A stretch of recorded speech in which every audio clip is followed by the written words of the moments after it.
Rhapsody of realities. आज Friday 9 जुलाई 2021। आज शुक्रवार 9 जुलाई 2021। रैप्सोडी ऑफ रियलिटीज़ में पास्टर क्रिस ओयाखिलोमे द्वारा जो वचन हमको सीखने के लिए मिलता है, आज फिलिपियंस 3 चैप्टर 8 वर्ड्स के आधार से आज का विषय है। फिलिपियों के पत्री 3 अध्याय के 8 वचन के आधार से आज का विषय है be unapologetic about the gospel. सुसमाचार के विषय में बिना खेद के रहिए। Be unapologetic about the gospel. बिना पछतावे के सुसमाचार में रहिए। बिना खेद रहित सुसमाचार के विषय में रहिए। Yes, doubtless, and I count all things but loss for the excellency of the knowledge of Christ Jesus, my Lord. Philippians 3 chapter 8 verse. Yes, doubtless, and I count all things but loss for the excellency of the knowledge of Christ Jesus, my Lord. फिलिपियों की पत्री 3 अध्याय का 8 वचन।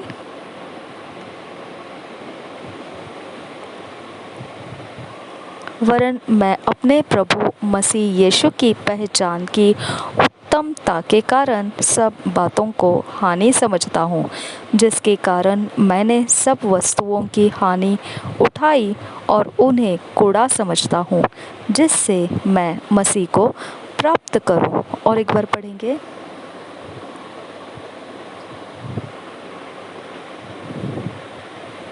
यहाँ ये वचन जो है 8 वचन में से ये वाला भाग लिया गया है, जिसके कारण मैंने सब वस्तुओं की हानि उठाई और उन्हें कूड़ा समझता हूँ, जिससे मैं मसीह को प्राप्त करूँ। ये वाला भाग आज के रैप्सोडी ऑफ रियलिटीज़ में लिया गया है। और हम पूरा वचन पढ़ेंगे। वरन मैं अपने प्रभु मसीह यीशु की पहचान की उत्तमता के कारण सब बातों को हानि समझता हूँ, जिसके कारण मैंने सब वस्तुओं की हानि उठाई और उन्हें कूड़ा समझता हूँ, जिससे मैं मसीह को प्राप्त करूँ।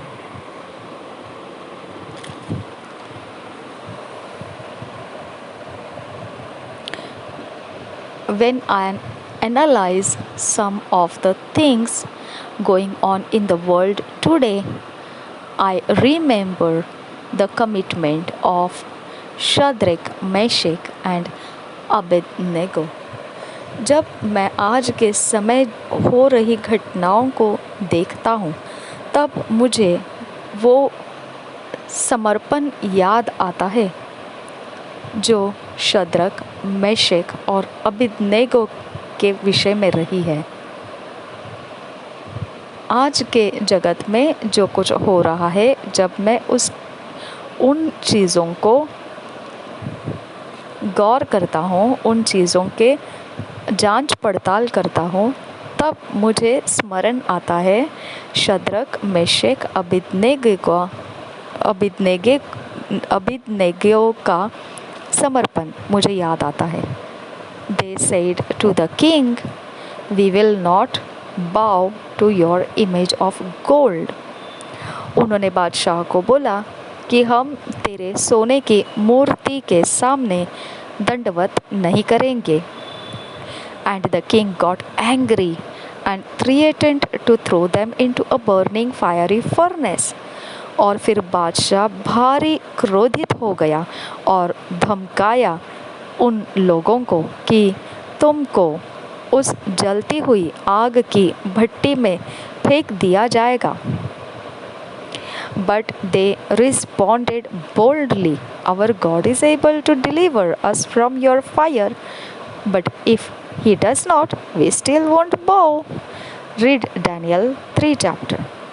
और इतना धमकी और डर दिखाने के बाद, क्रोध दिखाने के बाद भी शद्रक, मेशक, अबेदनेगो धैर्य के साथ जवाब दे दिए कि हमारा परमेश्वर छुड़ाने के लिए सामर्थी है और उस आग में से वो हमको छुड़ा सकता है।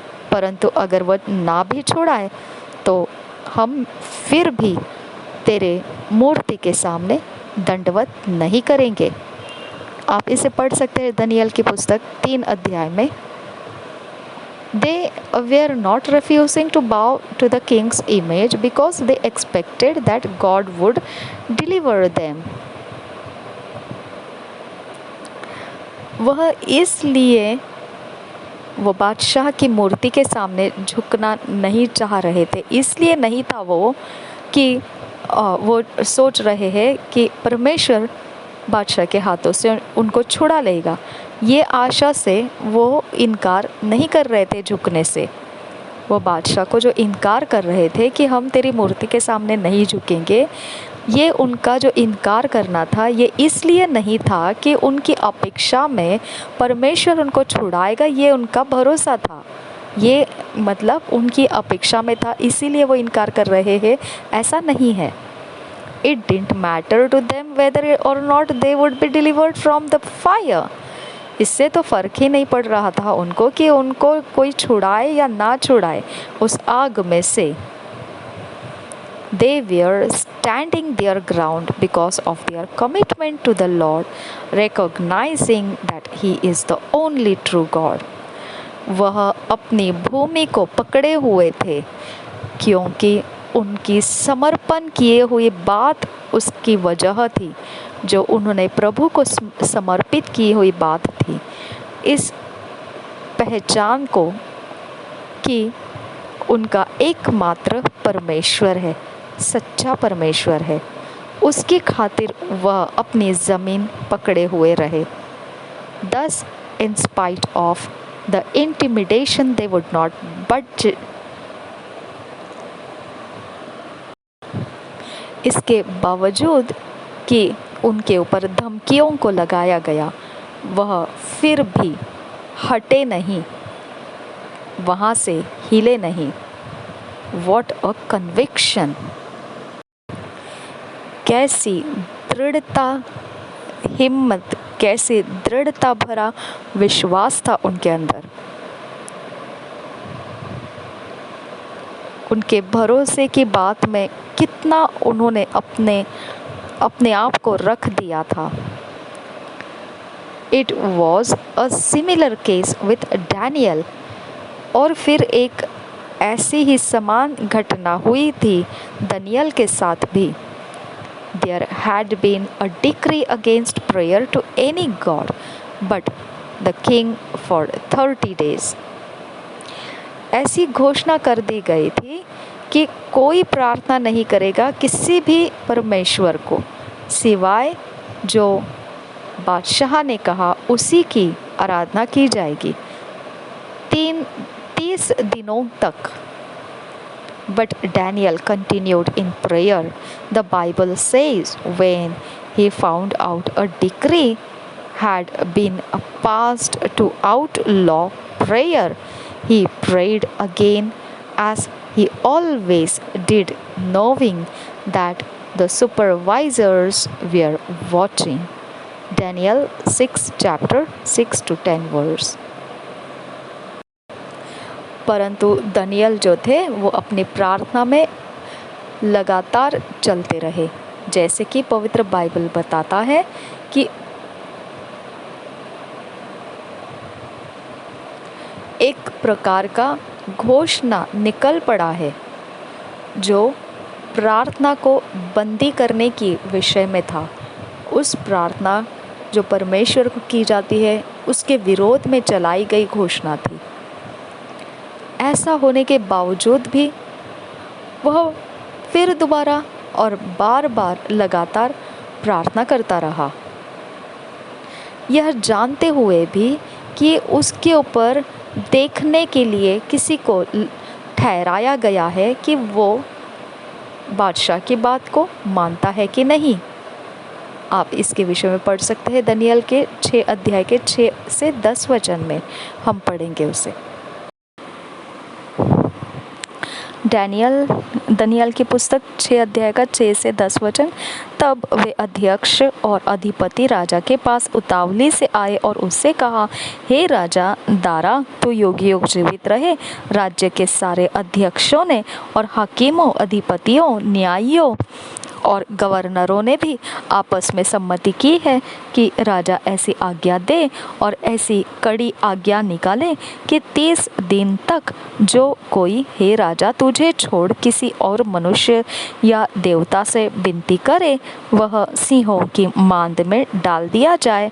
इसलिए अब हे राजा ऐसी आज्ञा दे और इस पत्र पर हस्ताक्षर कर जिससे यह बात मादियों और फरीसियों की अटल व्यवस्था के अनुसार बदली न जा सके। तब दारा राजा ने उस आज्ञा पत्र पर हस्ताक्षर कर दिया। जब दानियल को मालूम हुआ कि उस पत्र पर हस्ताक्षर किया गया है, तब वह अपने घर में गया, जिसकी उपरौठी कोठरी की खिड़कियों यरूशलेम की ओर खुली रहती थी, और अपनी रीति के अनुसार जैसा वह दिन में 3 बार अपने परमेश्वर के सामने घुटने टेक कर प्रार्थना और धन्यवाद करता था, वैसा ही तब भी करता रहा।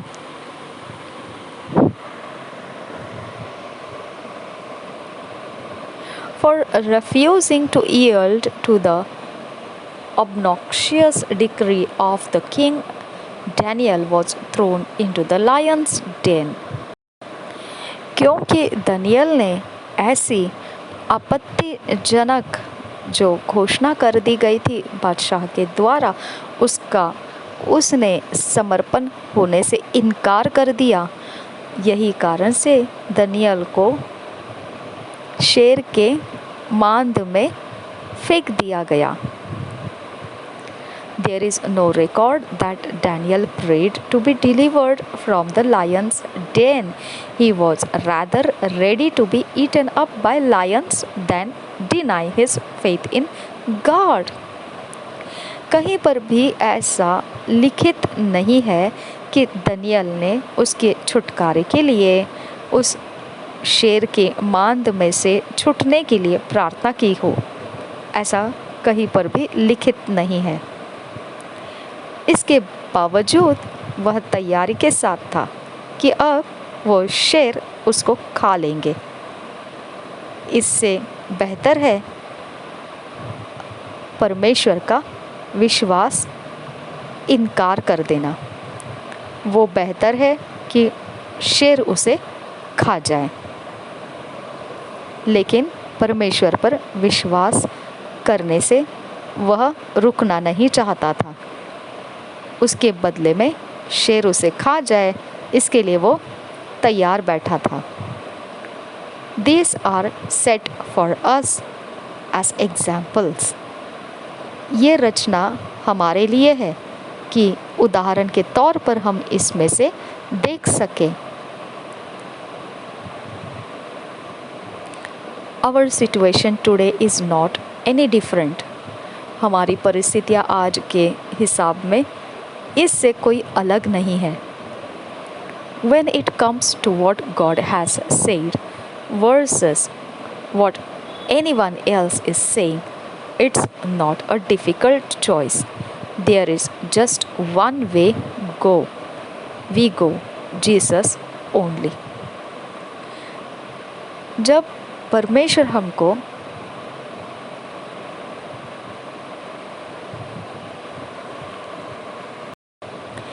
पहले से ही कुछ बोल दिया है वचनों से, तो फिर इस बात से कुछ फर्क नहीं पड़ता है कि दूसरे लोग और तरह से क्या कहते जा रहे हैं।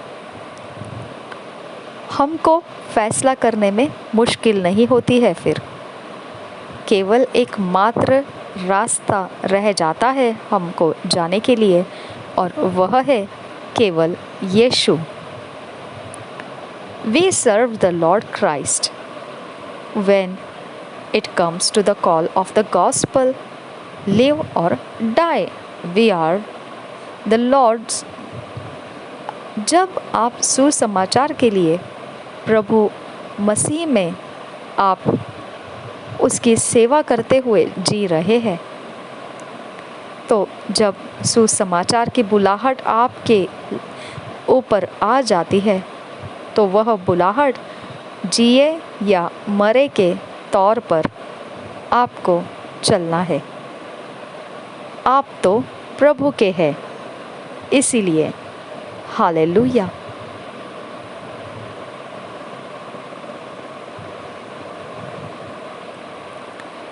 Never find yourself apologetic, intimidated, or reluctant to express your convictions about Christ and the message of the gospel. अपने आप को खेद से भरे हुए कभी नहीं देखना है। कभी भी धमकियों के नीचे या हिचकिचाहट से भरे हुए, ऐसा हमारे विश्वास की जड़ नहीं होनी चाहिए मसीह के विषय में और सुसमाचार के संदेश के विषय में। We have got to be ready. We are from a lineage of those who gave everything and requested no deliverance. They wanted a better resurrection, a victorious one. हम उन वंशावली में से हैं जो लोगों ने अपना सब कुछ वार दिया है और कभी भी छुटकारे के लिए विनतियाँ नहीं की। उनको सबसे बेहतर चाहिए था पुनरुत्थान, जयवंत होना। Come, what may, be undaunted, be bold about your faith in Jesus Christ. चाहे कुछ भी आ जाए, आप बिना हिले, बिना हटे रुकना है। धैर्य के साथ आपके विश्वास में, जो यीशु मसीह पर आपका विश्वास है, be convinced and compelled by the truth of the gospel and preach it boldly. आपको जो सच्चाई है सुसमाचार की, वह आपके मन को जच गई होनी चाहिए और आपको वही आग्रह करने वाली बात होनी चाहिए और फिर धैर्य के साथ उसी को आप प्रचार करना है।